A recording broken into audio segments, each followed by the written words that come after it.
Assalamualaikum warahmatullahi wabarakatuh.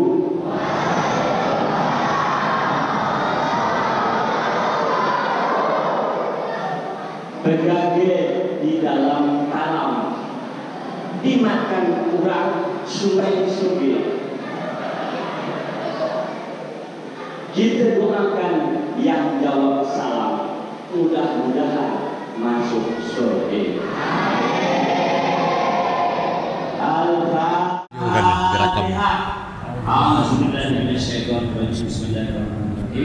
Alhamdulillahirabbil alamin, arrahmanir rahim, maliki yaumiddin, iyyaka na'budu wa iyyaka nasta'in, ihdinas siratal mustaqim, siratal ladzina an'amta 'alaihim ghairil maghdubi 'alaihim waladdallin. Amin. Allahumma shalli wa sallim wa barik ala nabiyyina Muhammad wa ala alihi wa ashabihi ajmain. Amma ba'du. Bapak-bapak, ibu-ibu, hadirin hadirat, adik-adik semua, alhamdulillah malam itu di rumah Allah yang kita beri nama Masjid Jami Mujahidin Karimunting, kita bisa hadir meluangkan waktu. Ada Pak Pung ini namanya Ibu I. Ada kepala desa, ada ketua kampung, sami ke tiga? Sami. Ada ketua masjid, ada ketua pembangunan, ada Pak Imam, mana Pak Imam tadi di belakang. Ada ibu-ibu, ada bapak-bapak, ada adik-adik. Alhamdulillah. Cuman ya ngerik-ngerik takut saya ceramah tuh Pak Pung. Ngapa di? Karena mun ada ceramah terus tidak bisa ada gerakan. Mun ada ceramah terus kita ngobrol di belakang, ngeri. Dah tahu ke ceritanya? Belum. Di zaman Abu Bakar Siddiq radhiyallahu anhu, ada orang meninggal dunia. Tahu meninggal? Mati.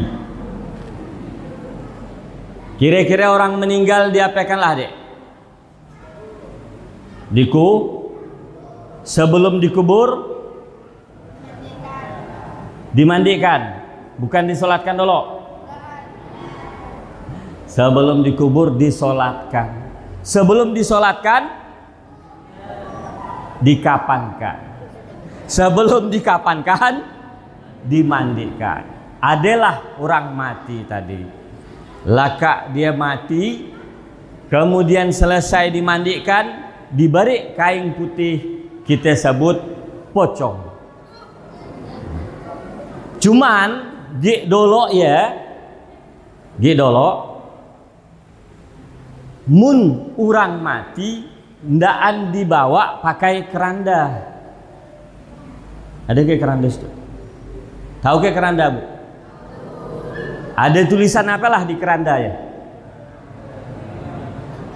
Inna lillahi wa inna ilaihi raji'un. Apalah artinya? Nggak tahu. Bapak-bapak apalah artinya? Nggak juga tahu. Ibu-ibu, karena banyak yang nggak tahu artinya, yang tidak berkepentingan dilarang masuk. Karena banyak nggak tahu artinya tadi, bulai sekalian. Nanti Pak Ketua Masjid betulnya. Apa artinya nyan Pak Ketua? Ngapa deh? Banyak nggak tahu artinya. Padahal tiap orang mati malah dipakaikan keranda yang tulisannya Inna lillahi wa inna ilaihi raji'un. Jadi gitu loh ya, orang mati dibawa dengan pocong-pocongnya ke tengah masjid. Dek, pocongnya dibawa ke tengah masjid. Setelah dibawa jenazah depan nih, kemudian kata imam sholat jenazah, sawu sufufakum rahimakumullah, as-salatu janazah rahimakumullah. Kemudian imam setelah ngadap gini, dia pun ngadap jenazah, berbalik ke belakang. Begitu mau ngangkat takbir, berapa rakaat sholat jenazah? Hah? Berapa rakaat? Ndaan pakai rakaat. Alhamdulillah. Berarti karab sholat jenazah. Takbir lentolen lungi. Jadi begitu nak ngangkat takbir, Allah, berhenti dia. Ngapa tang berhenti? Mayat beh, gajik-gajik. Tahu ke gajik-gajik? Bergatar. Gabut-gabut. Mayat dia betabeh, gabut-gabut. Jadi dalam kitab Duratun Nashid, imam agak takut. Ya imamnya takut juga. Takut bangkit mayat tadi. Jadi imam pun mundur. Ndaan ngomong ndak apa.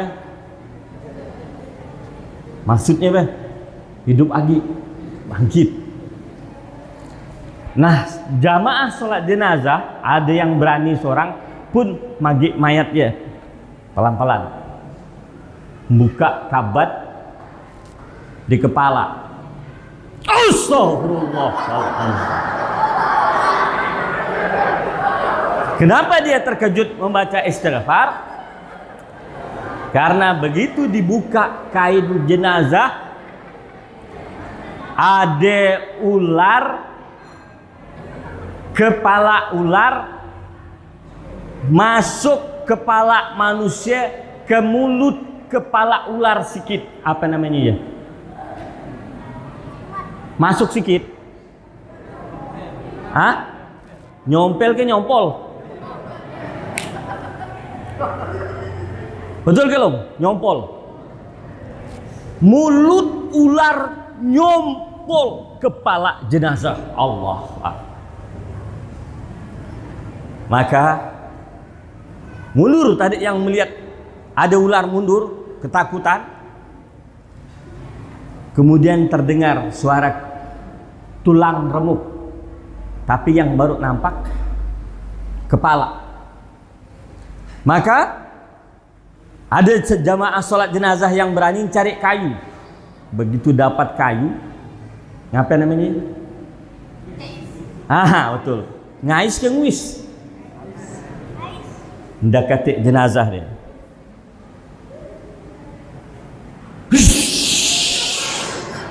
Ular langsung melepas sompolannya, ngangkat kepalanya, langsung mutar, langsung terangkat gini, kemudian ngomong asyhadu alla ilaha illallah wa asyhadu anna muhammadar rasulullah limaza tu'zunani wa anni rasulullah. Kata ular, mengapa engkau menyakitiku? Kata ular setelah mengucap syahadat, aku ini utusan Allah. Kemudian jamaah salat jenazah pun bertanya, wahai utusan Allah, limaza tu'zu hadhil janazah, mengapa engkau menyakiti jenazah ini? Kata ular tadi, wahai manusia, orang yang meninggal ini mempunyai kebiasaan yang tidak baik 3 macam. Yang pertama, kata ular, setiap kali iza sami'an nida lam ya'tu alaiha, setiap kali dia mendengar azan, dia tidak mau datang ke masjid. Jage, yang dengar azan tidak ke masjid, siap-siap matinya karena sompol ular. Jadi di dalam kitab Duratun Nashid. Yang kedua, kata ular, setiap kali ada tausiah, nasihat, dia tidak mau dengar. Jadi kalau saya tausiah yang ngomong seorang, jadi gimana yang ngomong seorang? Ngambil HP ngomong seorang, betul gak? siap-siap matinya disompol. Yang ketiga, kata ular tadi, setiap kali ada orang minta sumbangan, selalu dia bilang, saya ndak megang duit. Ngapa tak ndak megang duit? Karena kalau dia padahkan sean berduit, takut terkabul. Jadi kata Pak Ketua Masjid tadi, ibu-ibu bawa kuih ke masjid. Dia tak bawa kuih. Jagi. Pagi lo ke warung beli kuih. Tak jual.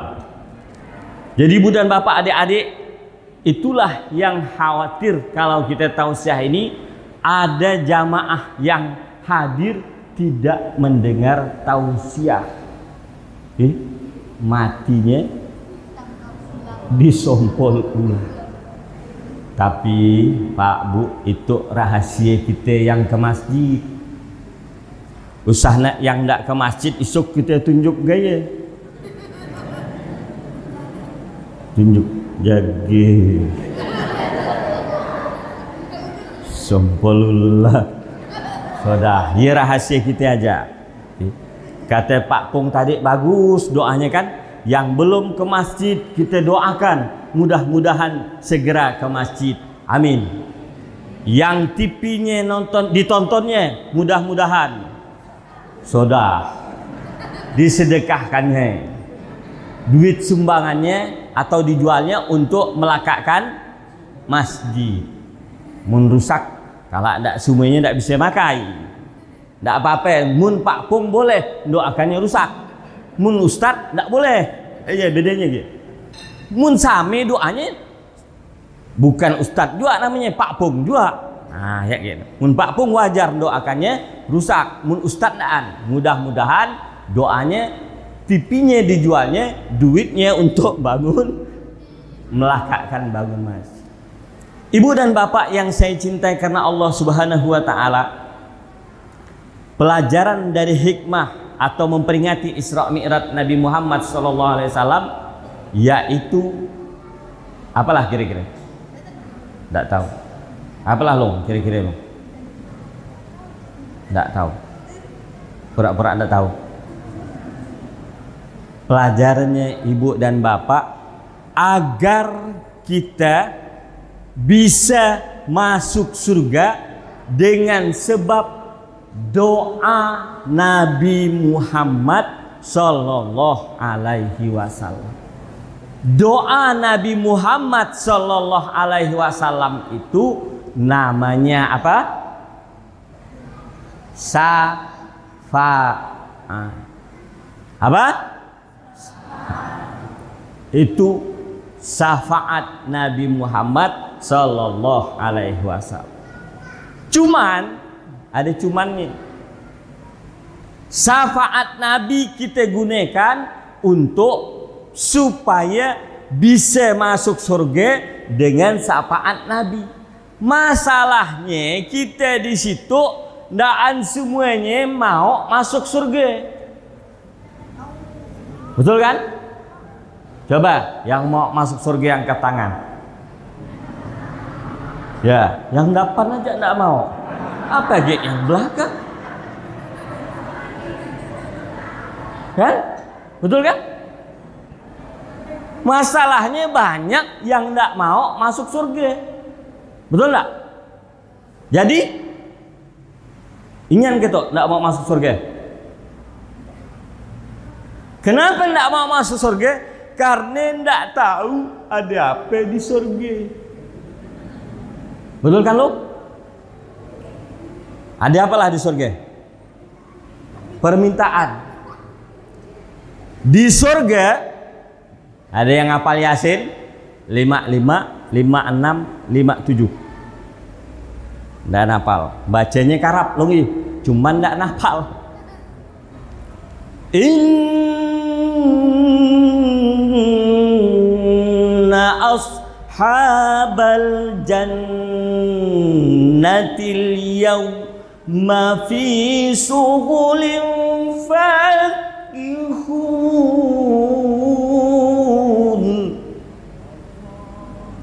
sesungguhnya penghuni surga pada hari itu bersenang-senang dalam kesibukan.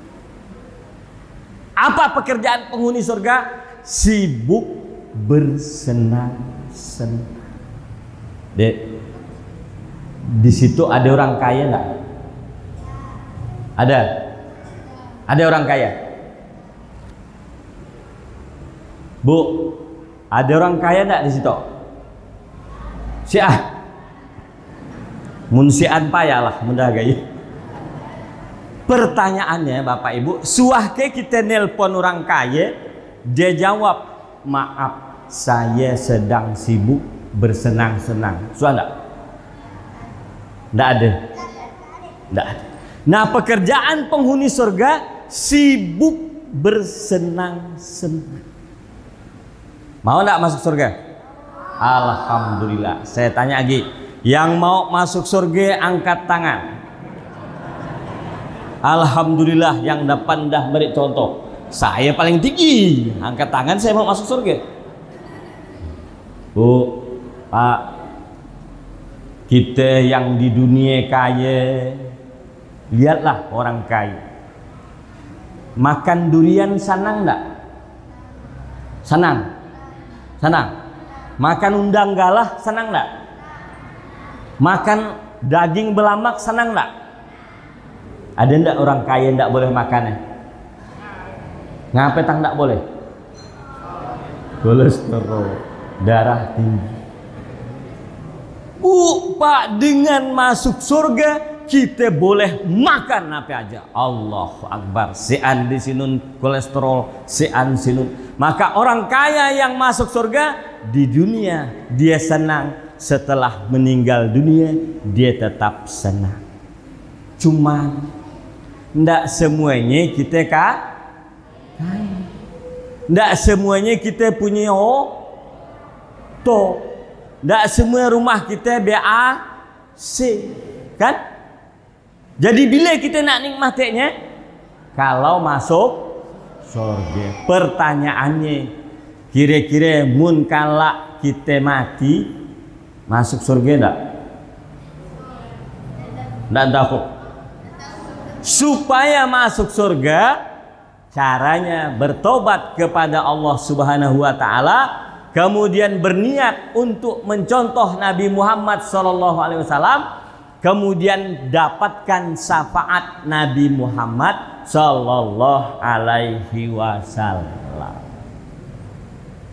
Maka orang yang masuk surga kalau dia di dunia miskin, umurnya 70 tahun masih juga miskin, dengan masuk surga dia jadi kaya. Siapa namamu, Bang? Hah? Ruki? Hah? Didi? Dah nikah ke belum? Belum. Mun kalau kau dapat istri jelek, kan? Nak niatnya pun payah. Balik ke rumah, Assalamualaikum, nunggu. Maka ndaklah lu dilihat bini jelek. Umpama ya. Mau kata bi? Ndak. Umpame ya, dengan masuk surga istrimu jadi cantik. Itulah fungsi masuk. Adik pernah ngeliat orang cantik enggak?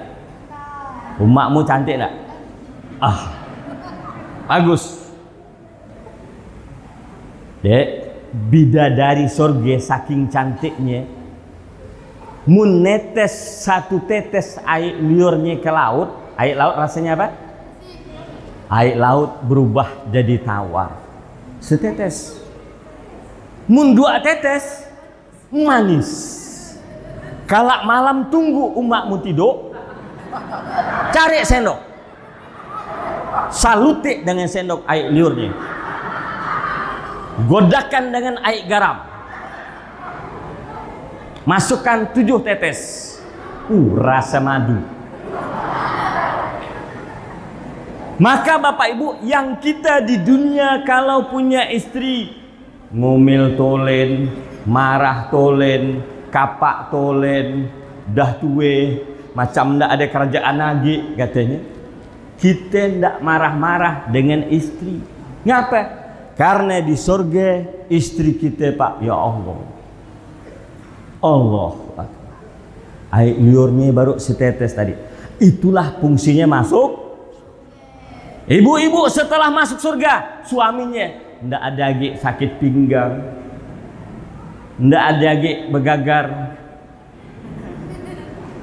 ndak ada lagi yang namanya macam-macam penyakit.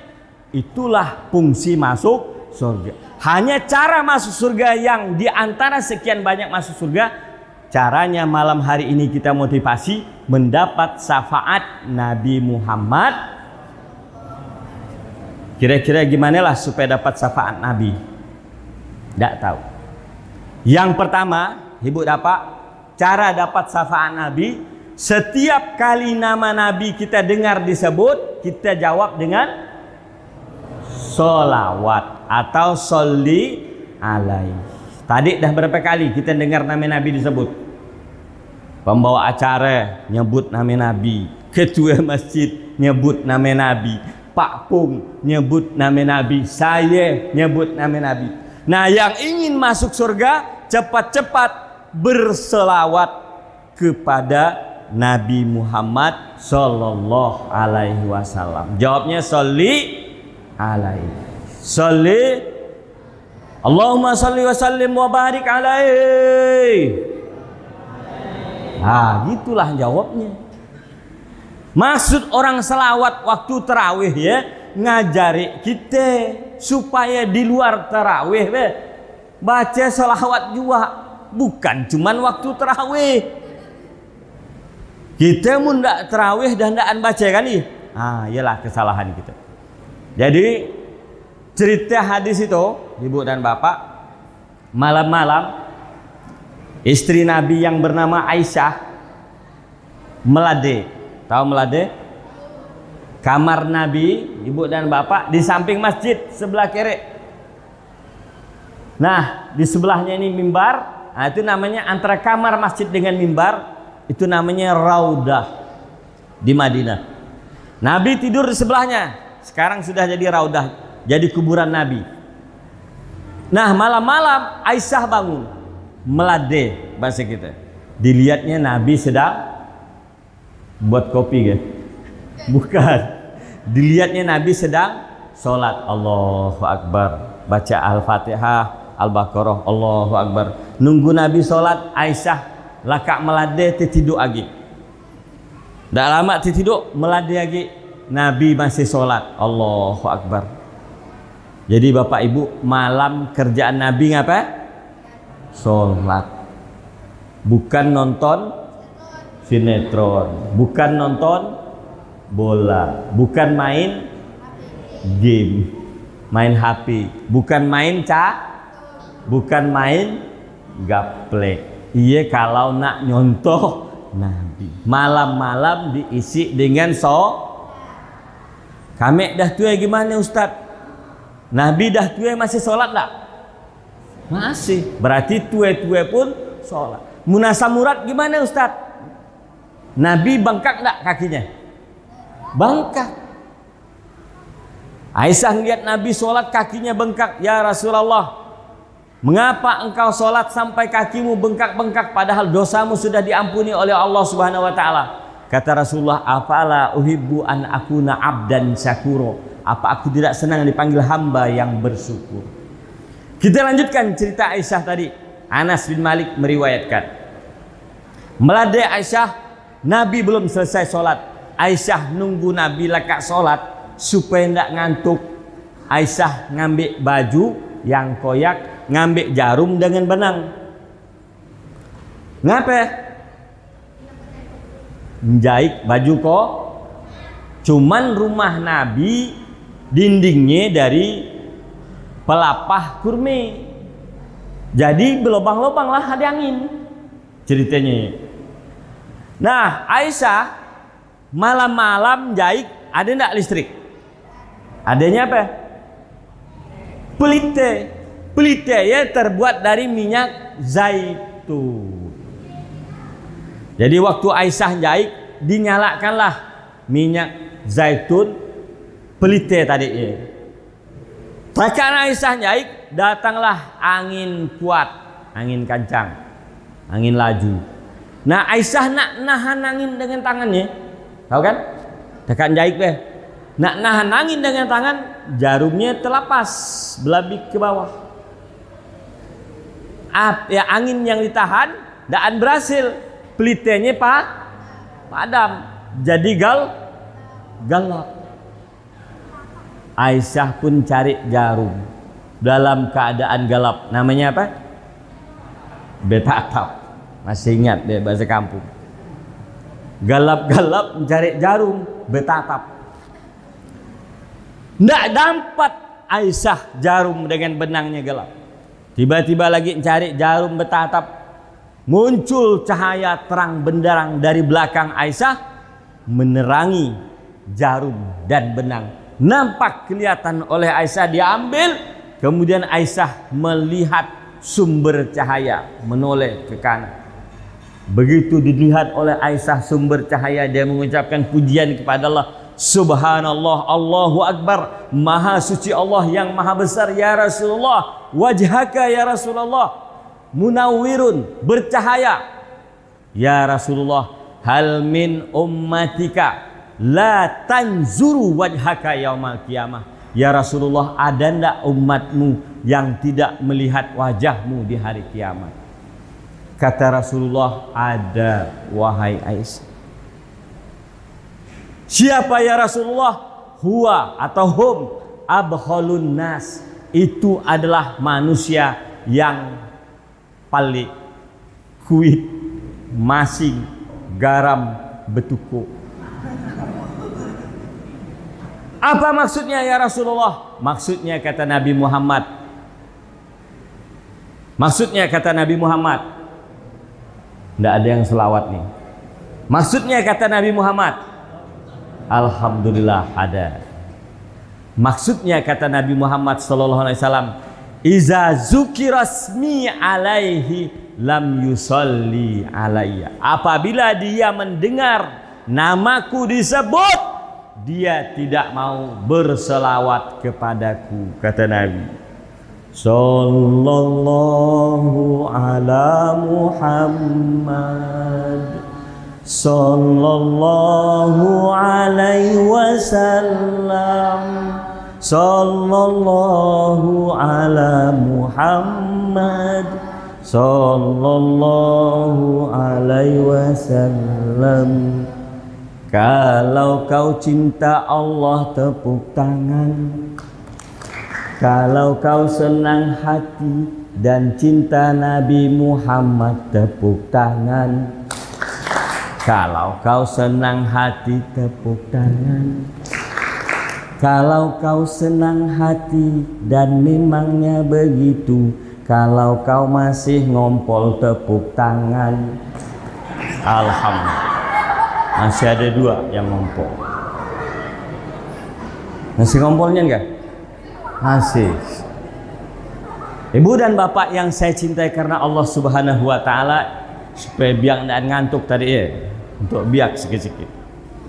Jadi cara mendapatkan syafaat Nabi malam ini saya sampaikan, setiap nama Nabi disebut cepat-cepat baca apa? Selawat. Satu ilmu yang saya sampaikan setelah pembukaan tadi, setiap nama Nabi kita dengar cepat-cepat baca selawat. Selawat yang pendek gimana? Sholli alaihi. Pendek kan Pak I? Sholli alaihi. Mun bahasa kita terawih, sholli nah, ya asal katanya ya shollu alaihi. Cuman karena beramai kedengarannya Allahumma sholli wa sallim wa barik ala nabiyina Muhammad.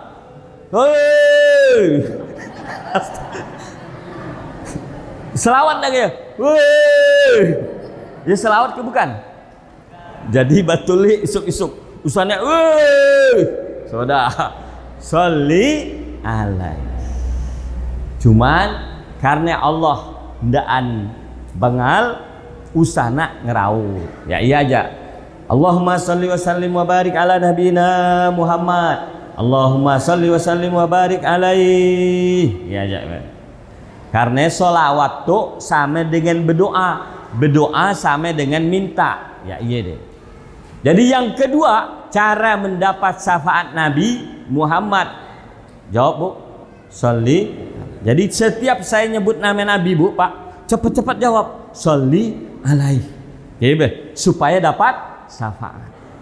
Iyalah tadi kata saya, siapa yang mau masuk surga angkat tangan. Sama dengan dia tadi lah. Yang mau masuk surga baca selawat. Banyak yang tidak baca. Kenapa? Karena memang hadisnya gaya. Kata Nabi, setiap umatku akan masuk surga kecuali orang yang tidak mau. Siapa orang yang tidak mau? Yaitu dia mendengar namaku disebut, dia tidak mau berselawat kepadaku. Yang kedua, cara mendapat syafaat Nabi, dalam hadisnya saya baca, iza sami'tan nida, apabila kalian mendengar azan, fa'ajib kama sami'ta, jawablah sebagaimana yang kalian dengar, illa hayya 'alas shalah hayya 'alal falah, kecuali bacaan hayya 'alas shalah hayya 'alal falah, ucapkan la haula wala quwata illa billahil aliyil azim. Kemudian setelah itu kata Nabi, ucapkanlah doa setelah azan, Allahumma rabbaha zihida'wati tammah wassolatil qa'imah ati sayyidina Muhammadanil wasilata wal fadilah wab'ashu maqamam mahmudanil lazi wa'attah innaka la tuhliful mi'ad. Kata Nabi, wajabat syafaati yaumal kiamah, wajib dia mendapat syafaatku di hari kiamat. Doa IG Pak, saya beritahu cara supaya dapat syafaat Nabi Muhammad Sallallahu Alaihi Wasallam. Alhamdulillah Pak Ketua Masjid dah mulaikan nyambung dengan Pak Pung, dengan Pak Ketua Masjid. Setiap nama Nabi disebut cepat-cepat jawab. Yang kedua, setiap dengar azan matikan TV, matikan HP, matikan radio, cepat-cepat jawab azan. Allahu Akbar, Allahu Akbar. Ya kan? Cepat-cepat jawab azan. As-salatu khairum minan naum. Makin nyaman tidur malam itu kan ramai. Esok subuh kira-kira berapa sab lah. Maka saran saya Bapak Ibu, supaya jamaah kita subuh ya ke masjid. Karena mendengar azan tidak ke masjid kan tadi matinya karena sompol ular. Cari muazin yang suka marah kalau di rumah. Ada enggak yang suka marah di situ? Suruh azan subuh. Mun kayak tadi azannya, dia nyuruh makin ngantuk kan?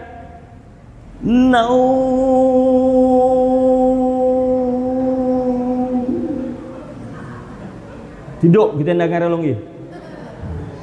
Supaya ndak tidur, kita ngauk baca ya. As-salatu khairum minan naum. Terkajut orang kan? Ndak siapa azannya katanya. Rupanya nak marah-marah. Pagi di ke masjid tu. Boleh sok dicobakan. Gaya bah. Mun ya bahasa terjemahan, solat yang lebih baik dari tidur. Usah nak tidur tolen. Gitu. Umpame atau supaya orang ndaan kena sompol ular matinya. Mana Pak Ahmad tadi? Yang biasa azan deh. Waktu azan kala usah nak pakai mic luar. Ngapa Dik? Supaya ndaan kedengaran. Mun kedengaran orang ndak pagi kan berdosa ya. Kacau dia ajaran Ustaz Zuldi itu katanya. Bahasa kasarnya Ibu dan Bapak, mun kita dengar azan cepat-cepat ke masjid. Ya iya, bukan berarti kalau esok azan nih gaya tadi laka ya mic dicabut sodah. Ya ajaran ndak bagus ya ndak betul. Nah, ada 3 cara supaya kita mudah mencontoh Nabi Muhammad Sallallahu Alaihi Wasallam. seperti ayat yang dibaca tadi, surah Al-Ahzab ayat 21. Laqad kana lakum fi rasulillahi uswatun hasanah liman kana yarjullaha wal yawmal akhir wa zakarallaha katsira. Sungguh telah ada pada diri Rasulullah contoh teladan yang baik bagi orang yang hidupnya mengharap Allah Subhanahu wa ta'ala. Yang dibawa pulang malam hari ini, satu, agar bisa mencontoh Nabi Muhammad SAW. Yang ketiga, yang pertama, yaitu hidup kita hanya mengharap Allah, Pak, Bu. Apa yang dimaksud hidup mengharap Allah, Dek? Hidup mengharap Allah akan memunculkan akhlak mulia. Apa akhlak mulia? Akhlak mulia kalau kita berbuat baik kemudian dicela, kita tidak marah. Pak Haji Iskandar jadi ketua pembangunan masjid. Dah laka masjid dibangun, datang orang melihat masjid, ya gitulah jual. Marah enggak Pak Haji? Hah? Marah? Enggak berhasil maulid malam itu. Mun marah, ndaan. Karena bukan panitia pembangunan, enggak marah lah. Kawan itu udah habis 1,6 M. Pak Haji, 1,6 miliar habis tuh. Datang-datang orang HP bangun masjid gitu. Marah enggak? Enggak jadi tukang panitia. Baik. Begitu kita hidup mengharap Allah Subhanahu wa ta'ala, orang celah masjid kita, kita mengadu kepada Allah. Ya Allah, dah singinyan aku nak buat masjid bagus-bagus, masih juga kana padahkan ndaan bagus. Itulah orang yang hidupnya mengharap Allah Subhanahu wa ta'ala. Akhlak mulia dicela setelah berbuat baik, ndak marah. Bu, laki kita suka makan sayur keladi, kita sengancanglah buat sayur keladi supaya laki kita makan sayur buatan kita, betul kan? Woi, betul ya? Ngapa tang kita buat sayur keladi? Gara-gara kita dalam seminggu itu kena barik tetangga sebelah sayur keladi yang lakinya mati 7 bulan lalu. Bu, tetangga kita suaminya meninggal 7 bulan lalu. Tiap hari dia beri kita sayur keladi, yang makan laki kita. Allahu Akbar, nyaman lalu sayur keladi itu long katanya. Minum lagi. Haus loh. Bismillah.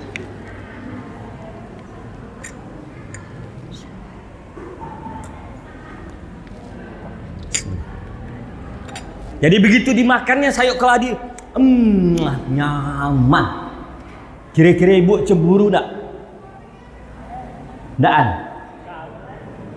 Cemburu tak bu? Ndaan? Alhamdulillah. Boleh pak, mau nak nambah istri lagi? Ndaan cemburu ya? Cemburu tak? Takut dia. Jadi ibu dan bapak, singancang ibu membuat sayur keladi, begitu jadi, begitu dirasa suami, apa itu? Gatal. Gasaknya ibu ngambeknya hari hujan. Pak mau ngambil keladi hujan-hujan kan ya gatal. Maksud ibu supaya dipuji suami. Sekali dibuat apa ada gatal, kata suami. Kira-kira ibu marah enggak? Ngomel aja Syukur-syukur ku masakan. Betul ke, Bu? Nah, orang yang hidupnya mengharap Allah Subhanahu wa taala, dia tidak mengucapkan syukur-syukur ku masakan. Dia istighfar, mohon ampun kepada Allah. Ya Allah, ampuni dosaku ya Allah. Sebenarnya aku ya Allah pengen juga berbakti kepada suami. Suami saya dah 3 hari tu dia beri janda sebelah sayuk keladi. Janda ya umur 21 tahun. Saya dah umur 35 tahun ya Allah. Dah sakit pinggang saya. Cemburu saya sebenarnya dengan janda sebelahnya ya Allah. Maka saya pun belajar membuat sayuk keladi. Sekali dah jadi sayuk keladi saya dicoba suami saya. Tueh katanya ya Allah. Ya Allah, ampuni dosa saya. Ajari saya cara membuat sayuk keladi. Itulah orang yang hidupnya mengharap Allah Subhanahu wa taala. Sikit-sikit curhat dengan Allah. Balik dari masjid, sandal kita sian, bukan kena curi. Sian. Kira-kira kita ngomong apalah? Hah? Kira-kira kita ngomong apalah? Hah? Apa? Kita ndak ngomong, cuma nyari sandal aja. Nyari, gitu kan? Karena tanya, Pak Hairani, ngapelung? Kira-kira kita jawab apalah? Hah? Sandal hilang. Ada yang jawaban lain enggak? Sian, cuman dia aja sandal hilang. Kira-kira mun kita ngomong sandal hilang, ya ada enggak makna tersirat kita nuduh ada orang curinya? Ada enggak makna tersirat? Ada. Dia namanya apa? Su'uzon. Alhamdulillah, pintar anak orang tua. Alhamdulillah. Su'uzon dosa ke bukan? Belum kita jauh dari masjid, baru nak keluar masjid dah nambah dosa su'uzon. Kenapa? Karena kita sholat bukan mengharap Allah. Sewaktu sendal kita tidak ada, kita ngomong langsung madahkan, ditanya langsung madahkan, sandal hilang. Jadi yang betul gimana jawabnya? Hah? Tidak ada apa? Ngapain long? Tidak ada apa? Tapi malar bercari. Ngapain long? Tidak ada apa? Yang aman jawabannya, supaya kita tidak nambah dosa, kita cari sandal. Ngapelung, saya lupa meletakkan sandal di situ ke, di sinun ke, di siye ke. Oh, lupa kelong. Tahu lah lo. Itu yang pertama ucapannya Bapak Ibu. Orang yang hidupnya, sholatnya, ibadahnya mengharap Allah Subhanahu wa taala, keluar ucapan yang mulia dari mulutnya. Akhlak mulia sumbernya. Bapak Ibu, kami para suami suka ngopi, balik ke rumah ndak kena buatkan kopi, ndak, pergi ke pasar, betul kan? Ngopi di pasar. Tapi kalau kita berakhlak mulia, ndak kena buatkan kopi, kita berdoa dengan Allah. Ya Allah, aku cari duit sebulan, biniku kubarik uang belanja 3,5 juta, kopi aku datang pun tak dibuatkannya. Ya Allah, rasa nak kawin lagi rasanya. Ya Allah, kalau memang bagus aku kawin lagi, ya Allah, biniku ndak ngamuk, berilah aku istri tambahan. Ya Allah, curhat kepada Allah, bukan marah-marah dengan istri. Adik-adik perlu sepeda baru enggak? Perlu. Minta dengan mak dikasih enggak? Enggak. Dah minta dengan Allah belum? Belum. Besok minta dengan Allah.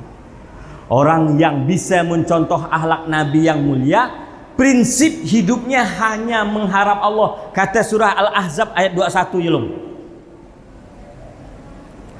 Laqad kana lakum fi rasulillahi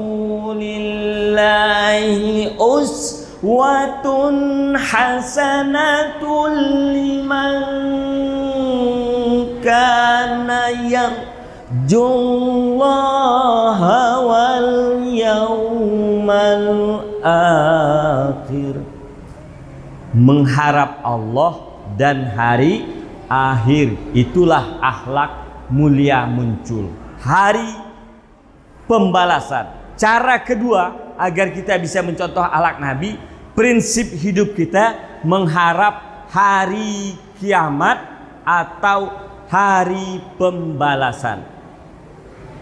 Tahu ke Bu hari pembalasan? Maliki yaumiddin, yang menguasai hari pembalasan. Akhlak mulia muncul dari orang yang prinsip hidupnya mengharapkan datangnya hari pembalasan.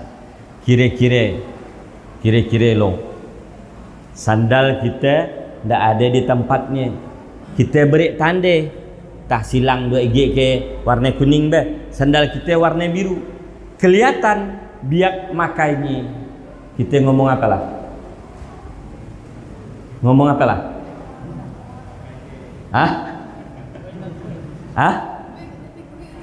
Kira-kira kita ngomong apalah? Ya betul, sandal kita beri silang 2 gig kan, warna kuning, sandal kita warna biru. Kira-kira kita ngomong apalah? Karena pakai biak.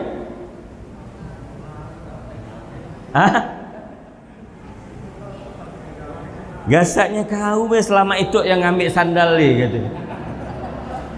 Dah 5 pasang sandalku hilang, kau nampak itu tukangan. Betul kah? Itu orang yang hidupnya tidak mengharap hari pembalasan, akhlaknya tidak mulia. Nah, jawaban orang yang akhlaknya mulia bukan seperti itu Bapak Ibu. Begitu dilihatnya sendal seperti itu, Dek, alhamdulillah sekarang dah nyaman hidupnya. Katanya. Ngapa nyaman? Iyalah, dah ndak lagi sakit kaki jalan, dah pakai sendal, kata gitu. Betul kah? Ndak lagi sakit kaki jalan pakai sendal. Allah katanya, bawa aku semari dapat duit beli sandal lah aku, katanya. Terus apalah kita ngomong lagi? Dah dia ngomong kayak apa? Kau mandahkan kau beli sandal. Mun kita jawab kita padahal kau beli sandal, belum lulus kita akhlak mulia. Kalau orang yang berakhlak mulia jawabannya apalah? Ya Allah, aku nabung sebulan nak beli sandal japit ya. Nak beri anak sehari 1000. Lakak dah terbali dengan sandal kana ambil lah biak dia, ya Allah. Tolonglah ya Allah, pindahkan pahalanya ke aku, dosaku pindahkan ke dia. Itulah orang yang berakhlak. Termasuk Bapak Ibu, kalau ada orang utang dengan kita ndak bayar. Utang 2 juta. Ngamuk ndak kita dia mundaan bayar? Ngamuk. Belum lulus.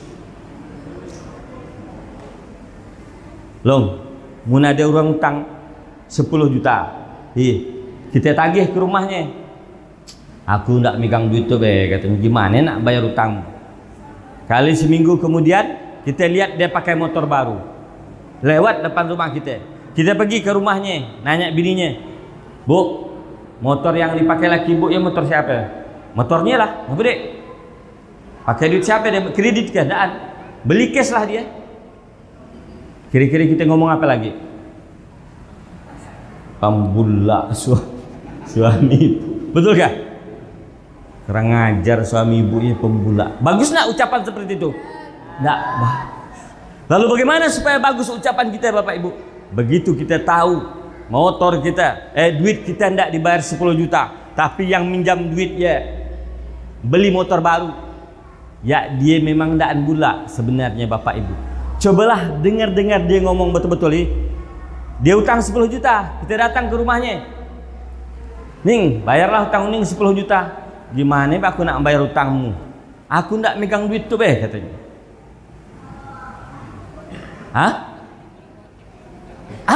Betul. Hati-hati dengan orang yang berutang Bu ya. dia pakai bahasa sekumba. Tahu? Kita nagih hutang bah. Mana bah aku yang ndak megang duit tu katanya. Bulak tak dia? Hah? Bulak kan tak? Ndak, lah dia ndak megang duit. Duitnya dalam kocek di bank duitnya. Dia kan ndak bulak dia. Termasuk kalau ada orang minta sumbangan untuk masjid. Datang kala orang suruhan Pak Iskandar ke rumah. Bu, apa katanya? Kami utusan Pak Iskandar minta sumbangan masjid. Oh, aku tuh takkan ndaan megang duit, ya Bu. Mun kita padahkan ndaan berduit, memang ndak berduit inyan kita. Tapi mun kita padahkan ndaan megang duit, duit kita ada di bawah bantal ada, di dompet ada. Cuman mun saya yang tukang tarik sumbangan, saya jawab lagi, Bu, saya ndak minta duit yang dipegang, yang di bawah bantal, di dalam kocek, di bank. Nah, gitu caranya. Jadi Bapak Ibu, begitu kita tahu dia punya utang ndak bayar, kita ngomong dengan Allah. Ya Allah, si A punya utang 10 juta dengan aku, ku tagih ndaan dibayarnya. Katanya dia ndak megang duit. Memang saya lihat waktu dia ndak megang duit, ya Allah. Betul kan? Saya tunggu di hari pembalasan, ya Allah. Tolong ya Allah, kalau saya dengan amalan saya itu belum layak masuk ke surgamu, maka saya minta tolong ya Allah, dia bayarnya dengan pahala sholatnya, pahala puasanya, pahala zakatnya, pahala hajinya. Kalau belum cukup ya Allah, tolong pindahkan dosaku ke dia ya Allah. Dosaku main game, dosaku main catur, dosaku merokok, dosaku ngopi di warung amoy. Pindahkan semua dengan dia ya Allah. Itulah makna hari pembalasan. Prinsip hidup orang yang bisa mencontoh akhlak Nabi Muhammad SAW. Baru lahir Nabi Muhammad, dek. Nabi lahir ndak ada ayah. Sedih tak? Mulahir ndak ada. Nak minta duit dengan siapa? Pak tua, Pak Usu. Su, minta duit su, kau minta duit tolen. Kan ya?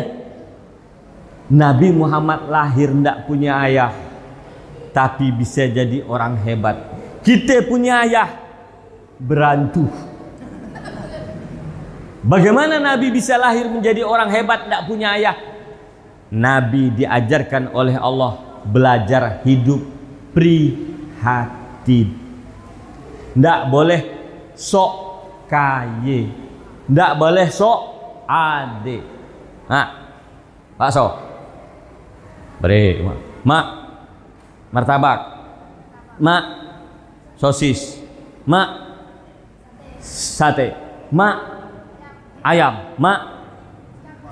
Setelah malam ini mencontoh Nabi Muhammad SAW, mak piring belum dicuci mak. Oh, saya cuci mak. Oh, alhamdulillah rajin anakku. Mak, itu belum dipel mak. Saya pel mak. Oh, ngapa kau tang rajinnya mak? Nak rasa nak makan bakso di sini mak. Kira-kira kita balik tak bu? Balik.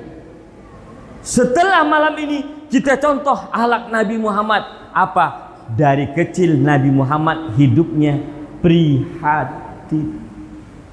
Allahu Akbar, Pak. Sedih jadi orang prihatin nih. Lihat kawan makan bakso beliau gitu. Dilihat dia pura-pura nak lihat kita lagi. Dah kita contoh gaya masih dia memindah ke lain lagi. Prinsip hidup Nabi prihatin sejak lahir. Kemudian Nabi dididik dengan memelihara kambing. Adik-adik, kenapa? Karena memelihara kambing itu bakal jadi pemimpin yang hebat. Kalau adik-adik ingin mencontoh akhlak Nabi, hidup menyembah hanya kepada Allah, mengharap Allah, kemudian mengharap hari akhirat, pelajarilah hidup Nabi. Dari kecil Nabi miara kambing. Satu, orang Nabi mampu memelihara 40 ekor kambing. Kemudian ada susunya diperas Nabi waktu masih umur 7 tahun. Kemudian setelah diperas oleh yang punya kambing, ya Muhammad, jajakan kambing ke rumah-rumah, bukan kambing, susu kambing ke rumah-rumah. Kemudian hasilnya bagi dua dengan saya. Nabi umur 7 tahun dah ngasilkan, kita umur 7 tahun ngabisik duit. Kuliah pun masih ngabisik duit. Kenapa? Karena hidup kita tidak mencontoh Nabi Muhammad Sallallahu Alaihi Wasallam. Nak nikah pun masih minta duit. Nabi nikah berapa mas kawinnya? 20 ekor unta mas kawin Nabi. Sekor unta berapa harganya long? Kalau kita lihat Marsinah yang bunuh majikannya di Arab Saudi, supaya dia tidak kena hukum pancung, harus membayar diat sebesar 4,5 miliar.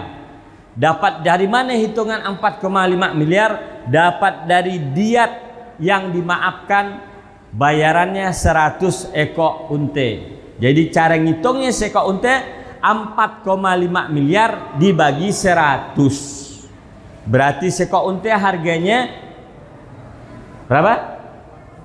Alhamdulillah betul 45 juta. Mas kawin Nabi 20 ekor unta. Hah? Berapa? 900 juta. Ada ke ibu-ibu stok yang mas kawinnya 900 juta? Alhamdulillah. Mantap. Kenapa mas kawin Nabi bisa 900 juta? Karena Nabi Muhammad sekolahnya berdagang. Umur 12 tahun Nabi dah berdagang ke luar negeri. Kemana? Ke Sam. Jadi mun anak kita nak berhasil mas kawinnya 900 juta, umur 12 tahun ajaki berdagang ke Serikin, ke Kucing, ke Malaysia, ke luar negeri, mencontoh akhlak Nabi. Sekolahnya gimana Pak? Sekarang sekolah sarjana dah kebanyakan, betul gak? Semari yang melamar PNS berapa ribu Pak? Yang diterima cuma kurang berapa? Kenapa kita harus jadi pedagang mencontoh akhlak Nabi Muhammad SAW? Jawabnya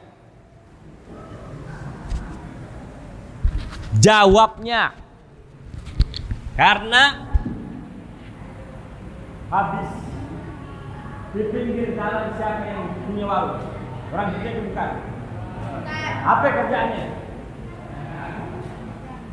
Jadi kita selama ini jadi kuli dengan dia. Itulah mencontoh akhlak Nabi. Harus ada di antara kita umat Islam yang berdagang. Betul lah? Harus ada yang beli ruko, yang punya ruko. Hari itu kita memang punya rumah di pinggir jalan. Hari itu memang kita punya rumah di pinggir jalan. Tapi ibu bapak, kira-kira anak kita yang 3 kok mun kita mati, dijualnya ndak rumah kita? Kang tahu? Hah? Dijual? Ngapa dijualnya? Bagi warisan. Yang belinya kira-kira siapa? Jagi. Salah siapa? Salah ustaz. Ngapa ceramah cuma nyuruh ibadah, betul kan? Ada enggak ustaz yang ceramah nyuruh berdagang? Itulah dia malam itu.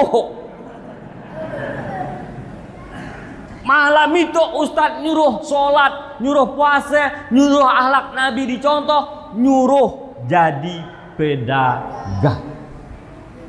Ya Bapak Ibu, akhlak Nabi jadi pedagang. Allahu Akbar.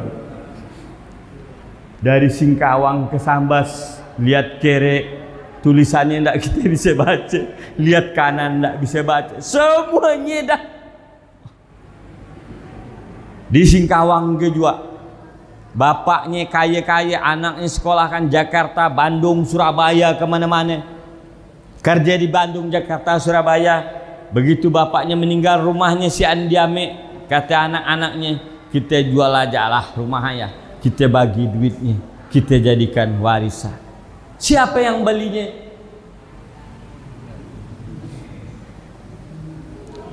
Jadi pada mas kawinmu berapa? 900 juta. Kalau kau nikah langsung 2. Seorang mas kawinnya 400 juta, seorang 400 juta. Mau enggak Bu? Dapat mas kawin anaknya 400 juta. Tapi langsung kena madu. Ya? Saya nanya murid saya Bu di sekolah. Kita kalau kena nikahi mas kawin 300 juta, tapi kena madu kiri kanan mau enggak? Mau lah Pak katanya.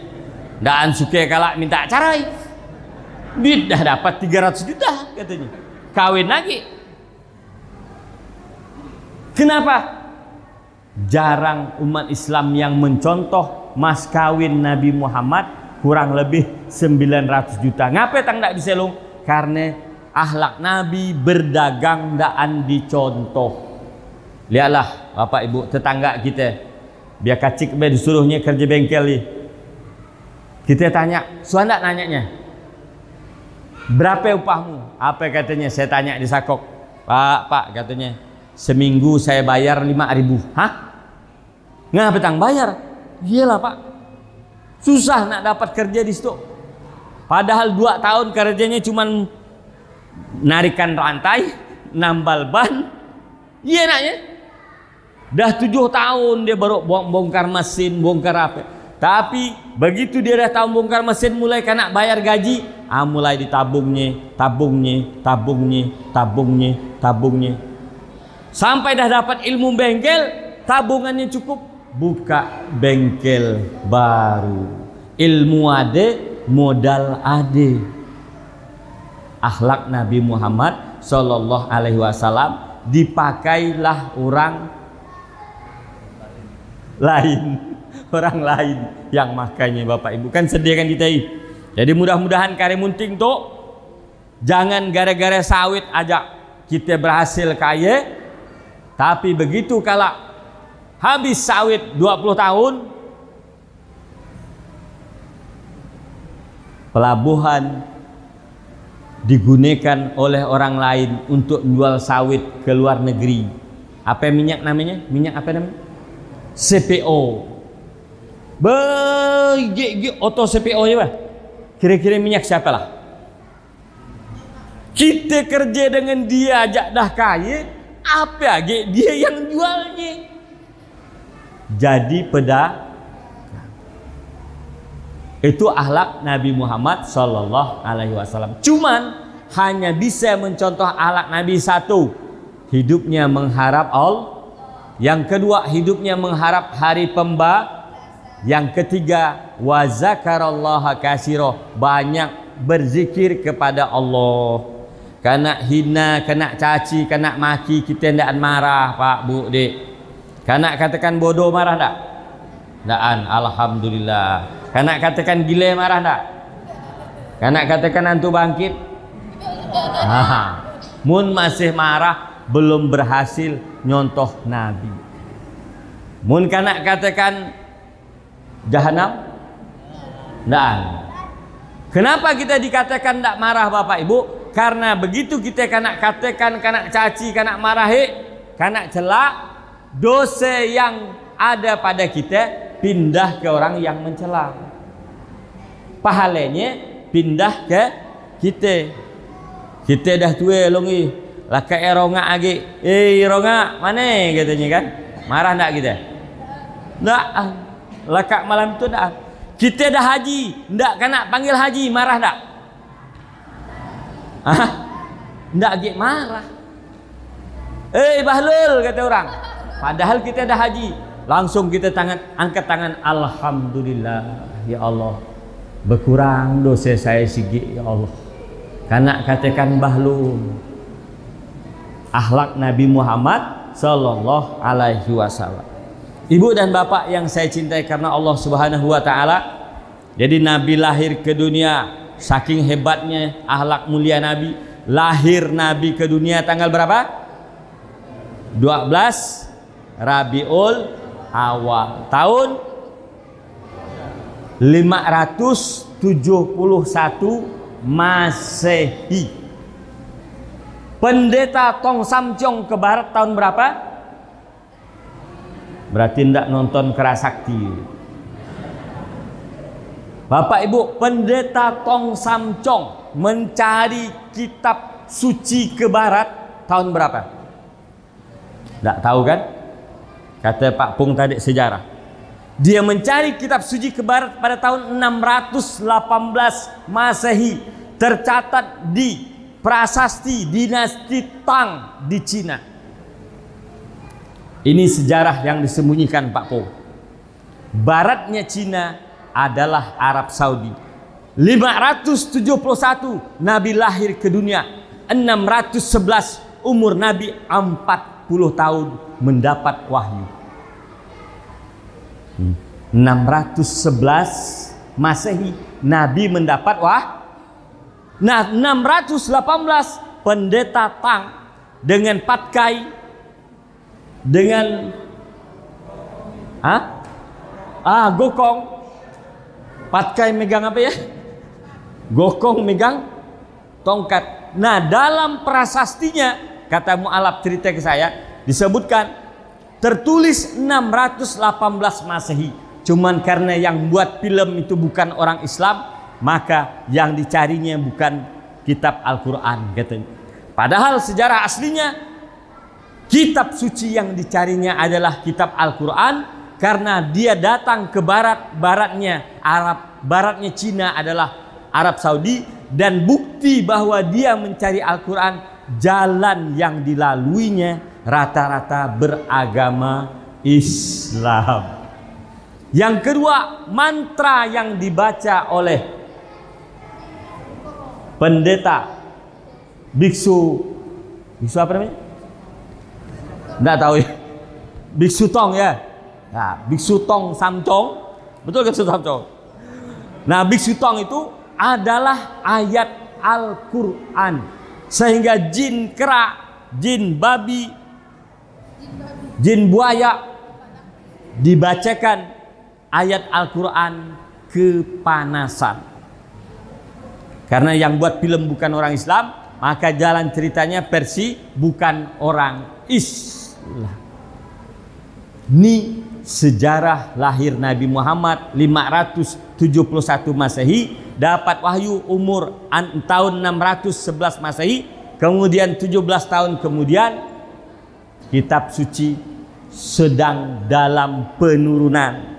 Kenapa? Karena kitab suci Al-Quran turun selama 22 tahun 2 bulan 22 hari, baru 17 tahun. Ibu dan bapak, adik-adik semua yang saya cintai karena Allah Subhanahu wa ta'ala, terakhir ikan sapat, ikan gabus, ikan ruan betimbulan, makin cepat makin bagus. Orang-orang nunggu tambul dikeluarkan.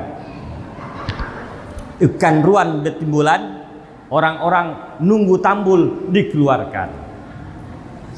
Jadi kesimpulan ceramah saya malam hari ini, pertama, cara mendapat syafaat Nabi. 1, setiap nama Nabi disebut baca selawat. Yang kedua, setiap mendengar azan jawab azan.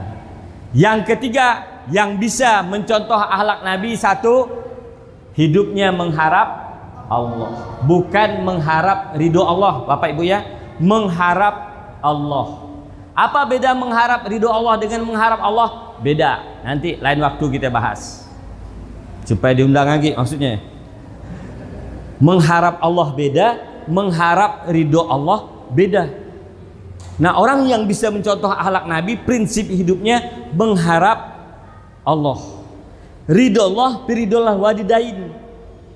Kenapa kok ridho Allah ridho wadidain? Itulah bedanya ridho Allah dengan mengharap Allah Subhanahu wa ta'ala. Kemudian hidupnya mengharap hari pembalasan. Apapun yang orang lakukan kepada kita, kita tidak marah. Kita berdoa kepada Allah supaya dibalaskan di hari pembalasan. Sandal tidak dapat kita temukan, tidak marah. Berdoa dengan Allah. Ya Allah, dah 5 kali saya balik senan solat di Masjid Mujahidin Karimunting dok.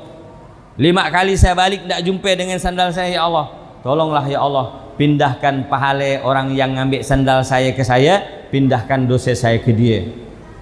Caranya aman hidup kita. Esok begitu sandal tidak ada, alhamdulillah, berarti dosa saya masih banyak. Ngapa dik long? Iyalah, berarti 5 pasang sandal belum bisa masih saya masuk surga. Terus mungkin 20 sandal kali baru. Yang ketiga, cara agar kita bisa mencontoh akhlak Nabi, yaitu banyak zikrullah, banyak menyebut nama Allah, sikit-sikit nyebut nama Allah. Kita pakai motor, depan kita ibu-ibu pakai motor, lampu sinnya ke kiri tapi belok kanan, marah enggak kita? Hampir nak kita tabrak, marah enggak? Marah. Mun marah belum berhasil pengajian malam itu. Marah enggak long? Ndaan. Alhamdulillah berhasil. Habis biar kacik. Jadi setelah kita lihat orang ya menzalimi kita, kita tidak lagi marah. Kita orang miskin, kendaraan kita cuman kereta mini kan nih. Ke masjid dimainkan biak, dibawanya jemping. Patah. Kira-kira biasa apalah katanya Aki ngomong. Mun patah sepedanya kau kurang ajar kau, betul kan? Bapak Ibu, kita miskin, kendaraan kita cuman kereta segi, kereta mini, dimainkan biak, patah. Jangan kereta lah kita ke masjid, kita ke pasar belanja, sekali patah kita ngomong apalah? Kurang ajar biak tuh. Belum berhasil pengajian kita malam itu. Bagaimana berhasil? Begitu kendaraan kita patah, ya Allah ampuni dosaku ya Allah. Apa dosaku ya Allah, sehingga kereta sigit-sigit nak itu pun lah patah ya Allah. Ampuni dosaku ya Allah, tolong ganti lagi dengan yang baru ya Allah. Itulah orang yang berhasil taklim malam ini Bapak Ibu. Jadi segala sesuatu mencontoh akhlak Nabi Muhammad sallallahu alaihi wasallam. Baiklah, terakhir mari kita berdoa, mudah-mudahan dengan berdoa kita dimasukkan Allah ke dalam surganya. Kemudian saya akhiri ini, kalau nanti ada yang ingin bertanya, saya lebih senang ada yang bertanya, karena berarti nyambung, bertanya tentang apa saja masalah agama. Nah, sebelum saya buka pertanyaan, kalau tidak bertanya pun tidak apa-apa, saya tidak marah. Bertanya pun juga saya tidak marah. Mari kita baca surah Al-Fatihah sebelum berdoa. Al-Fatihah. A'udzubillahi minasyaitonirrajim. Bismillahirrahmanirrahim. Alhamdulillahirabbil alamin. Arrahmanirrahim. Maliki yaumiddin. Iyyaka na'budu wa iyyaka nasta'in. Ihdinas siratal mustaqim. Siratal ladzina an'amta 'alaihim ghairil maghdubi 'alaihim waladdallin. Allahumma shalli wa sallim wa barik ala nabiyyina Muhammad wa ala alihi wa ashabihi ajma'in. Allahumma ya Allah, ya Ar-Rahman, ya Ar-Rahim, ya Mujibas Sa'ilin. Malam hari ini saya menyampaikan kepada saudara-saudara saya di Karimunting ini, ya Allah, bagaimana cara mendapat syafaat Nabi Muhammad SAW. Saya sampaikan ya Allah, setiap kali nama Nabi disebut, saya ajarkan kepada saudara-saudara saya ini segera membaca salawat. Tolonglah pahamkan kepada saya dan mereka ya Allah. Saya ajarkan ya Allah, setiap kali mendengar azan, jawab azan dengan sempurna, kemudian ditutup dengan doa setelah azan. Pahamkanlah saya dengan mereka ya Allah. Beri kekuatan kepada kami untuk mengamalkannya, sehingga kami layak mendapat syafaat Nabi Muhammad SAW ya Allah. Saya ajarkan juga ya Allah kepada saudara-saudara saya di Karimunting ini ya Allah, bahwa satu-satunya jalan cara agar bisa mencontoh akhlak Nabi yang mulia, harus berprinsip hidup mengharap hanya kepadamu ya Allah. Apapun yang diinginkan mengharap kepadamu, musibah apapun yang menimpa hanya bercurhat kepadamu ya Allah. tolonglah berikan pemahaman kepada kami dan mereka semua ya Allah. Cara selanjutnya saya ajarkan ya Allah, prinsip hidup hanyalah mengharap kedatangan hari akhirat, kedatangan hari pembalasan. Saya ajarkan ya Allah, kalau ada orang berhutang tak bayar ya Allah di dunia, maka di akhirat akan dibayarkan dengan pahalanya, dan orang yang dihutangi akan menimpa kepada mereka dosa orang yang menghutangi. Oleh karena itu pahamkan kepada mereka ya Allah ya Rabbal Alamin.